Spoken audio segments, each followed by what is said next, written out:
তো hey guys, আজকে আমার সারা দিনের জার্নিটা তোমাদেরকে বলি। তো আমি সকাল সকাল বেরিয়ে পড়লাম কলেজের দিকে। তোমরা দেখতেই পারছো আমি গাড়িতে বসে আছি। এখন যাব আমি কলেজে। তো তোমরা কে কে কলেজে যাওয়ার জন্য গাড়িতে ট্রাভেল করো অবশ্যই কমেন্টে জানাবে। তো অনেক কথাবার্তা বলা হলো। তো আমি বর্তমান আছি জায়গাটার নাম লরিমুখ এলাম, আরো অনেকটা পথ যেতে হবে।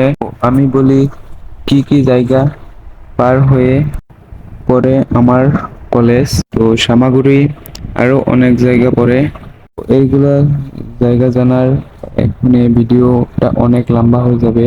তো আমি এই জায়গাগুলা বলি না, তো নেক্সট ভিডিওতে আমি জায়গাগুলোর নাম বলবো। সো গাইস, আজকের ব্লগটা এই পর্যন্তই। সো কার কার যদি ভালো লাগে থাকে অবশ্যই কমেন্ট করবা। তো আজকের ব্লগটা আমি শেষ করলাম, ধন্যবাদ।